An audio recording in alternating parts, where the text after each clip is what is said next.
Anda kembali lagi di Kompas Bisnis. Nah, sesuai janji saya tadi sebelum jeda, kami akan paparkan secara psikologis. Ini tren-tren yang terjadi selama 1 tahun pandemi.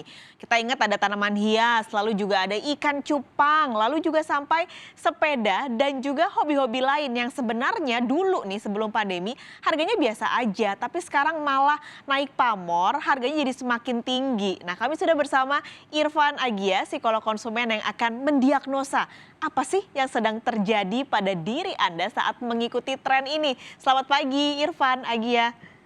Pagi, Pak Kalis. Apa kabar Oke, semua? baik. Semoga sehat juga ya Agia. Jadi ini menarik nih. Sebenarnya tren yang tiba-tiba harga ke suatu barang itu naik signifikan. Karena tiba-tiba jadi tren aja gitu entah gimana. Itu gimana sih mendiagnosanya? Ya, jadi sebetulnya ada dari dua sisi ya, kita bisa lihat. Dari sisi internal misalnya. Jadi secara psikologi, pandemi ini tuh memang memberikan dampak yang dapat menyebabkan stres, kecemasan, dan juga kebosanan ya. Karena rutinitas kita sudah terdisrupsi dan dibatasi karena pandemi ini. Nah, secara psikologis kita membutuhkan istilahnya tuh coping mechanism atau cara memaintain mental health kita gitu kan. Nah, selama pandemi setahun ke belakang ini ya, justru ada beberapa hobi atau alternatif kegiatan baru yang bisa memenuhi hal tersebut. Seperti bersepeda, memelihara hewan atau ikan cupang tadi ya, terus tanaman hias. Nah, memang hobi-hobi ini secara psikologis itu baik sebetulnya ya, karena dari beberapa studi juga, contohnya dari environmental health, itu menemukan bahwa orang yang tinggal di lokasi yang penuh dengan tanaman gitu ya, misalnya berkebun, terus misalnya beli tanaman hias, itu terbukti punya kesehatan fisik dan mental lebih baik ketimbang orang yang hidup di lingkungan yang minim tanaman. Jadi mereka juga menemukan kalau 30% dari manfaatnya itu tuh bisa mengurangi depresi juga, seperti itu. Nah, kemudian dari faktor eksternal sekarang, ada istilahnya di psikologi itu bandwagon. Jadi kecenderungan psikologi seseorang untuk berperilaku mengacu sama apa yang banyak orang lain lakukan. Tadi yang seperti Pak Kalis bilang, takut ketinggalan tren gitu ya. Jadi ketika kita melihat banyak yang mulai bersepeda, membeli tanaman hias, terus memelihara ikan cupang gitu ya, akan ada urgensi atau keinginan nggak mau ketinggalan tren.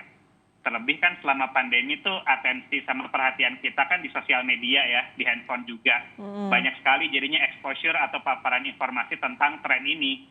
Belum lagi iklan gitu ya, ada targeted ke kita promo, misalnya ada potongan harga, ada sepeda ini, tanaman ini. Jadi semakinlah kita jadi mengikuti tren ini seperti itu.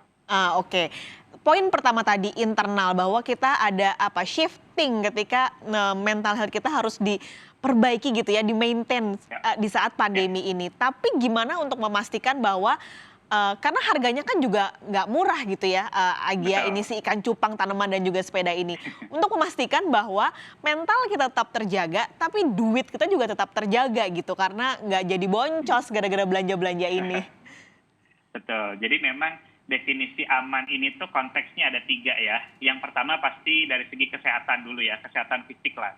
Jadi pastikan hobi atau kegiatan baru ini tuh tidak membuat kita jadi beresiko untuk melakukan kegiatan yang berpotensi melanggar prokes ya. Nah, yang kedua dari sisi keuangan pastinya. Nah, perlu dipastikan juga bahwa biaya yang kita keluarkan itu tidak mengganggu kebutuhan utama. Jadi sangat disarankan selama pandemi ini kita membuat pos-pos gitu ya, pos pengeluaran dan pemasukan gitu. Jadi kita harus buat satu pos untuk misalnya hobi gitu ya, seperti tadi bersepeda, terus tanaman hias. Jadi kita sudah set limit atau batasannya untuk kita spending dalam area tersebut. Jadi kita bisa memisahkan nih, bisa memilah-milah mana pengeluaran yang bisa untuk kehidupan sehari-hari. Kemudian jangan lupa juga kita perlu investasi juga ya, gitu, dana darurat. Kita belajar banyak selama pandemi ini. Nah, satu lagi memang pos-pos yang untuk tanaman hias, ikan cupang, sepeda ini. Jadi dengan kita membuat satu pos ini secara psikologis itu mental kita sudah memisahkan mana pemasukan dan pengeluaran yang baik untuk kesehatan mental dan juga keuangan kita. Gitu. Nah, yang ketiga dari sisi psikologis. Nah, kita perlu berhenti gitu ya, atau ngambil rem lah ya ketika kita sudah merasa FOMO atau fear of missing out. Nah, jadi bedanya sama bandwagon ini adalah kalau FOMO itu ada elemen kecemasannya, Pak Kalis. Jadi ada elemen anxiety-nya. Jadi misalnya kita lihat di sosial media, wah udah banyak yang beli tanaman hias ini, tapi harganya mahal. Aduh, saya ketinggalan. Nah, ada rasa cemas kan. Ketika itu cemas, ada komparasi gitu ya dengan orang lain, dengan tren itu sudah tidak sehat. Jadi kita mulai bisa refleksi lagi kayaknya kalau kita sudah mulai membanding-bandingkan, mulai cemas, ketinggalan, itu kita harus berpikir kembali sih. Seperti itu. Bahwa akhirnya jadinya bukan memaintain mental health, malah jadi sakit gitu ya secara mental karena kita Betul. terus ngebandingin. Tapi ada banyak orang Betul. alasan, loh ini kan investasi nih ikan cupang, tanaman gitu. Tapi benar nggak sih itu apa emang cuman pembenaran aja buat orang-orang yang mau beli? Betul.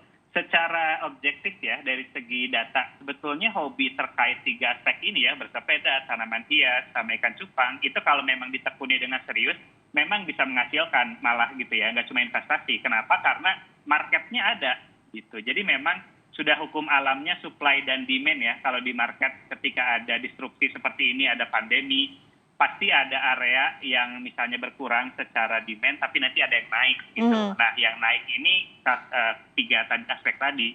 Karena contohnya dari ikan cupang lah ya, atau ikan hias gitu. Jadi berdasarkan laporan dari KKP gitu ya, Kementerian Kelautan dan Perikanan, itu kita ada 3.567 jenis ikan air laut sama 1.226 jenis ikan tawar, dan banyak sekali 128 jenis ikan tuh yang cuma ada di Indonesia atau endemik gitu ya. Jadi marketnya itu ada sebetulnya secara data ya. Jadi memang tidak hanya rasionalisasi, tapi memang secara demand dan supply itu bisa kalau ditekuni dengan serius bisa jadi investasi juga.